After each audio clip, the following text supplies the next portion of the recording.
I'm Chef Susan Odell. Welcome to the Foodell Kitchen. Chopping is something you really need to learn how to do. You want to practice at it by cooking different dishes that require lots of chopping, and you want to get comfortable with it. Have a good sharp knife and learn the basic chopping terms so that when a recipe calls for a baton or a matchstick or a slicer or a dice, you know what it's talking about.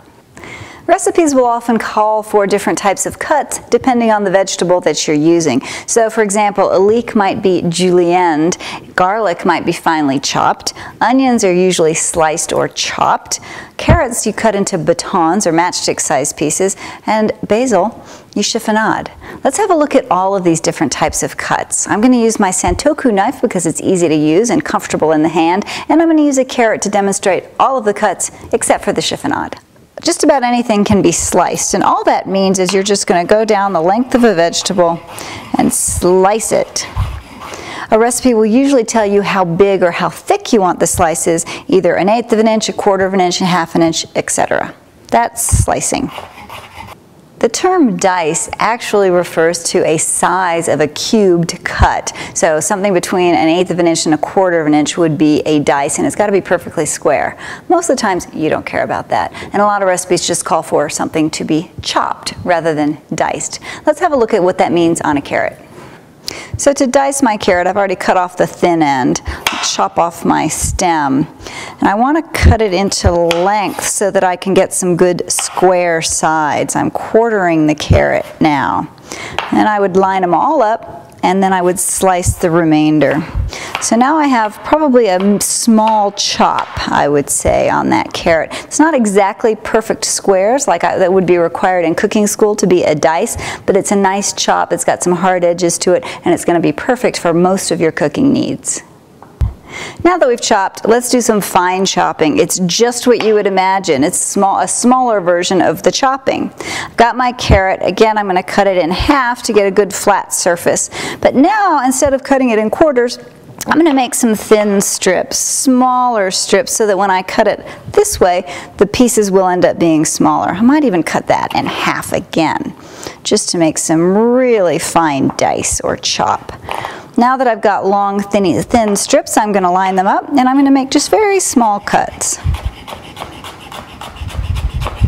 For a carrot, I would call this finely chopped. This compares to what we just did, which was chopped. You can see the difference. So one more chopping technique. If a recipe calls for something to be roughly chopped, that probably means you're going to either put it in a stew and it's going to cook for a long time, or you're going to puree it. So it doesn't really matter how pretty it is when it goes into the pot. So roughly chopped, don't spend a lot of time on it. Just chop it and get it in the pan and start cooking. When a recipe calls for vegetables to be chopped in batons or matchstick-sized pieces, it's usually for a visual effect. And maybe you want to see it in a soup floating around, or maybe it's going to contrast with some other sliced vegetables that are cut into rounds, so you get a good contrast on the plate. Another cut that's also decorative is called a julienne, and we use that for slicing carrots, definitely also leeks, and some other fine vegetables. So let's have a look at both the baton or matchstick cut as well as the julienne. So batons or matchstick-sized pieces, you want to be rectangular in shape, and you want them to have 4 flat sides, about 2 inches in length. So of course my carrot's round, so I need to square it off. I'm just going to trim off the sides, and as soon as I get a flat surface, I turn it over and I trim off the next size. So now I've got a very thick rectangle.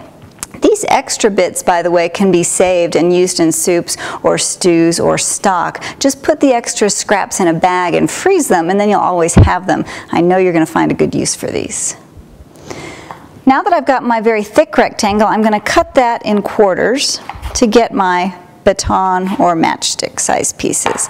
It's a beautiful cut, and it makes for a very, very pretty soup or salad or stir fry. A julienne cut is just a very, very thin strip of vegetable. First of all, you want to get a nice flat surface. Always get a flat surface when you're working with something round. It makes it a lot easier. It's not going to roll around your work surface. Now I'm going to make very thin cuts along the length of my carrot.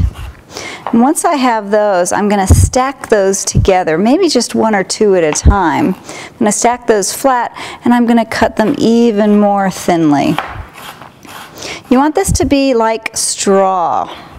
You want them to fall apart and be very thin and delicate. That's what a julienne is.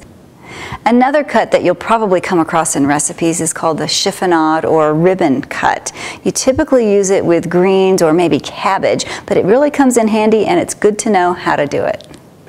So I can't really demonstrate chiffonade on a carrot, but I will do it on basil because this is how you should cut basil. Basil bruises easily and a chiffonade cut is a nice gentle cut.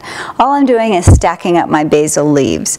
Then I'm going to roll them nicely, nice and tight, about 3 or 4 leaves at a time. And now I'm just going to go down the length and slice those leaves. You can see why it's called a ribbon cut because we get these beautiful nice strips that are kind of curly once they come off of the leaf. And that is a chiffonade. The chopping terms may seem confusing, but they're not intended to be. This is just to show you the typical terms that you're going to come across in recipes. Understand what they mean, learn how to chop. It'll make your cooking life so much easier. Bon appetit.